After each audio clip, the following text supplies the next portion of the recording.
Of Christmases Long, Long Ago is my new book arriving for the 2025 Christmas season. Find out what Christmas was like centuries ago. Sneak preview, it was weird, and spooky, and rowdy, kinda gross sometimes. Find it wherever books are sold in hardcover from Lions Press and audiobook from Recorded Books. It's Christmas as you've never seen it before, and it makes a great gift. On a bookshelf right over my desk is something that I've owned for most of my life. It's a little book titled Polly's Christmas Present. And at my brother's house in Massachusetts is another book that I spent my childhood Christmases with, a Hallmark pop-up edition of A Visit from St. Nicholas. The fact that I remember these books, and have kept one of them for decades, goes to show that the stories we grow up with, especially Christmas stories, leave a lasting impression. They're part of the story of our lives, and how we experience and enjoy and remember the season. They become treasured keepsakes, and later we pass them on to the next generation. That's when they become not only stories, but also traditions. But what happens when it's the other way around? When a tradition goes on to become a story? Well, today we find out. Oftentimes here on Christmas Past I narrate Christmas stories, but the majority of the time they're much older stories, and stories for an older audience. So I'm excited to break tradition today and do exactly the opposite. Today I'll be reading you Festival of the Elves, a more recent story by Holly Figgyworth. It's a story for the whole family about how elves celebrate the season and how two elves decided to share that celebration with humans. After the story, I'll be talking with someone named Angeli Elliott who knows Holly Figgyworth very well. Parents may or may not want to listen to that part of the show with younger listeners, but Angeli will share how the story came into being and how you can bring a little elfin magic to your family's Christmas. But first things first. If you're ready for story time, let's imagine a festively chilly scene at the North Pole, somewhere north of Jolly Point and west of Sugar Plum Ridge, and meet two elves who are about to embark on a magical adventure. It's Festival of the Elves by Holly Figgyworth.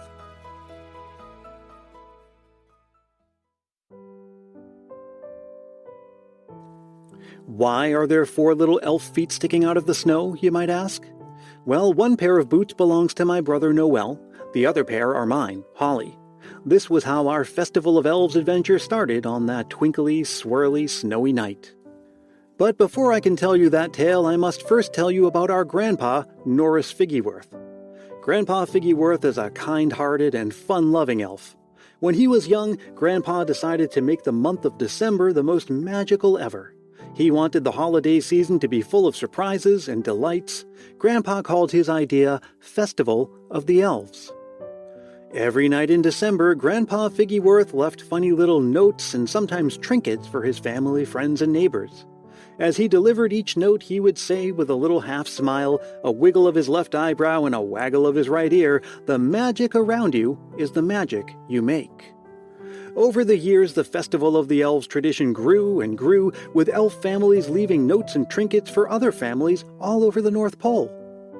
My little brother Noel and I loved it so much we thought it was a shame that only elves got to enjoy the tradition. After all, everybody could use some extra magic, right? So we visited the Elder Elf Council. The Elder Elf Council listened patiently as we explained that we wanted to share the Festival of the Elves with humans. "Holly, I'm sure the humans would love Festival of the Elves," said Eggnog, the eldest elder elf. "But elf magic is in limited supply, and if you use your magic to visit humans, you might not have enough magic to get back home." I trusted in Grandpa's belief that when you do something special for someone, magic grows. Finally, the Elder Elf Council reluctantly agreed to our dangerous mission. "Holly and Noel, we'll let you try it with one family," Eggnog said, "and we'll hope for your safe return." Noel made sure that we had everything we needed. Magic meter? Check.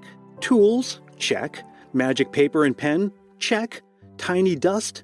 Check. Okay, we're all set. We buckled our boots, clicked them together, spun in the air, and poof. We landed in a pile of snow with our feet in the air and totally lost. We used all our magic to travel here, and now our magic meter was at 0. There was no magic anywhere. Then, with a twinkle in his eye and a wrinkle of his nose, Noel said, "Don't forget, the magic around you is the magic you make. We can still make magic here, I knew my brother was right. I grabbed his hand and we walked to the twinkling house in the distance. The name Puddington was written on the letterbox. We used just enough tiny dust to shrink ourselves itty-bitty and then tiptoed into the cozy home. Hiding on top of the tallest bookcase, we got to know the family. We learned that Olivia was a twirly type of girl who danced from room to room. Henry was all about dinosaurs and drawing. Mama Puddington had a big laugh, and Daddy Puddington told the best bedtime stories. "I think we picked a good house," I said to Noelle. "The Puddingtons aren't magical, but perhaps someday they could be." The next day was Monday, hide-and-seek day. We worked late into the night getting everything ready. When we found the perfect place for our note, we whispered, "The magic around you is the magic you make," and sent it with a kiss. The next morning, Olivia twirled into the room and stopped. "There's a note," she cried. Sleepyhead Henry perked up and everybody eagerly listened to Mama Puddington as she read the note out loud. "Dear Puddingtons, each day in December will be a day to remember. We'll leave you a note for when you rise. We think you'll find it a terrific surprise.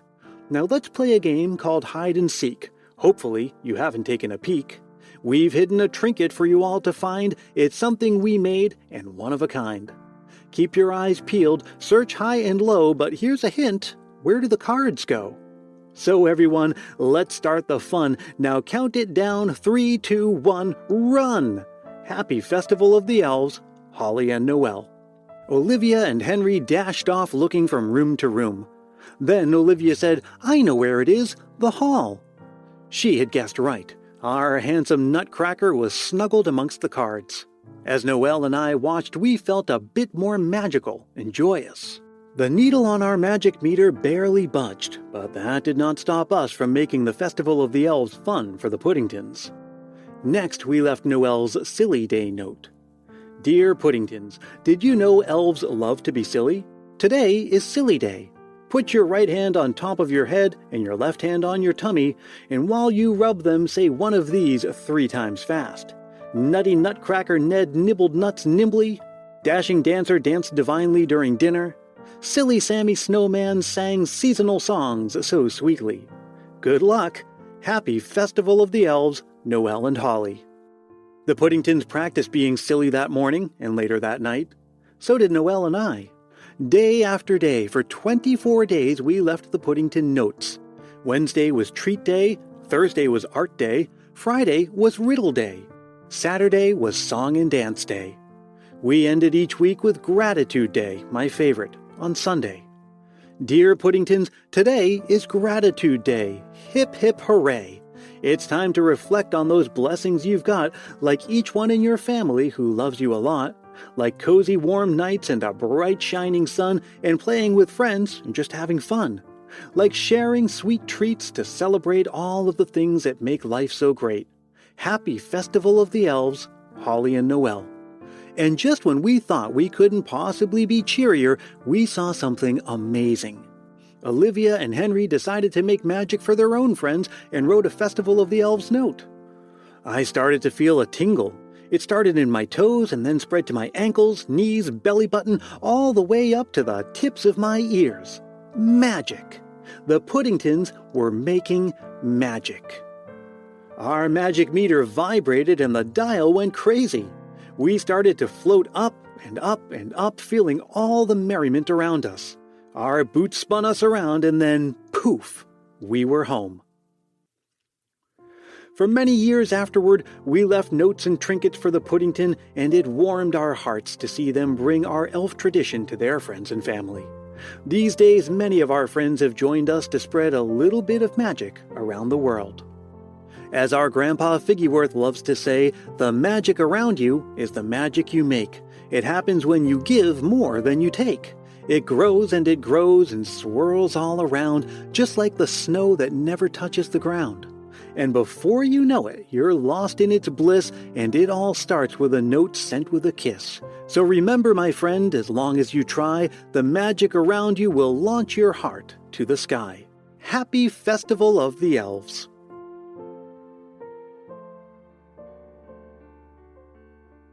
Thanks for listening. I hope you liked the story, but I have to tell you that you've only gotten part of the experience.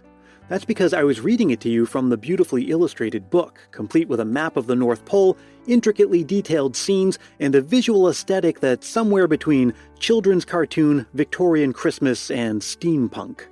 I first heard of Festival of the Elves earlier this year, and I was instantly drawn to the notion of making the Christmas season a daily celebration, of leaving little notes and having activities. I just had to reach out to the author, Angeli Elliott, and ask if I could share the story with you here. I caught up with Angeli recently to ask her how the idea for the story came about. I've been wanting to write this book for a while. It was a tradition I had started with my children. Every day I wrote them a quirky little poem.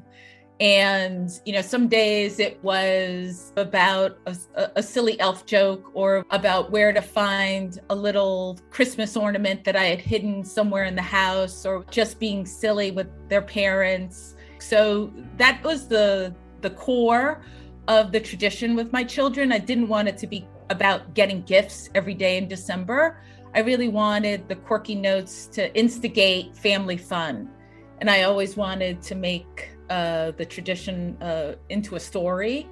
And during the pandemic, I felt like doing something that would be uplifting and a lot of fun to create. So I started to write the story then. Now, like I said, the book features some very cool visuals. And while we only hear about a few of the elves in the text, we see several in the book and get a sense of the quirky traits of the elves who populate this story. I asked Angeli if she had a favorite character. I think Holly is my favorite character. I wanted her to be a very proactive and empowered elf, and she was the one who really led the whole adventure throughout the story. And she's very close to her brother in the story, and together they create a little bit of magic for the Puddington family. Now that I'm a dad with a 1-year-old, I'm doing a lot of thinking about what I want our family Christmases to be like. He's still a little too young to know what's going on, although he does love to look at the Christmas tree and dance around the room with me to Christmas songs. But I want to do what I can to not only make Christmas special for him, but also to shape how he thinks about the season. Maybe that's why I was especially drawn to this story. The goal of writing the book was to focus on the celebration of Christmas, the season, and how to make it very family oriented. I've never liked the concept of naughty or nice. I never did that with my children. It's kind of a negative spin on Christmas. What I wanted the season to be about was celebration through family activities and through acts of thoughtfulness to each other and to others, making little gifts for others or drawing gifts for their grandparents, or just, playing together as a family. If you want to bring some of that elf celebration to your home, you should check out festivaloftheelves.com. It's a free website. You register on the website, and through the registration, you get access to elf notes. You can download 24 elf notes. Elf notes are themed. So Monday is treat day, Tuesday is silly day, Wednesday is riddle day, Thursday is art day, Friday is song and dance day, Saturday is hide and seek day, and Sunday is gratitude day. We also offer a calendar of events to kind of help parents figure out what note they could put out on which day. Besides the free elf notes, families will also get a coloring book there. They can read elf profiles. There are quite a few cute little stories to read there, and I think families will enjoy, the children might enjoy all the profiles as well. And of course, you can also buy a copy of the book there. Do check the show notes for this episode for links to the website and social media for Festival of the Elves. I'll be back again before you know it with an all-new episode. Until then, let me remind you that Christmas Past is produced in wonderful Willow Glen, California by yours truly, Brian Earl. Thanks again to Angeli Elliott, and thank you as always for listening. It's never too late to share a Christmas memory to appear in an episode later this season. Just record yourself speaking into your phone's voice memo app and send it to christmaspastpodcast@gmail.com. Keep it reasonably short, clean and family-friendly, and be sure to say your name and where you're from.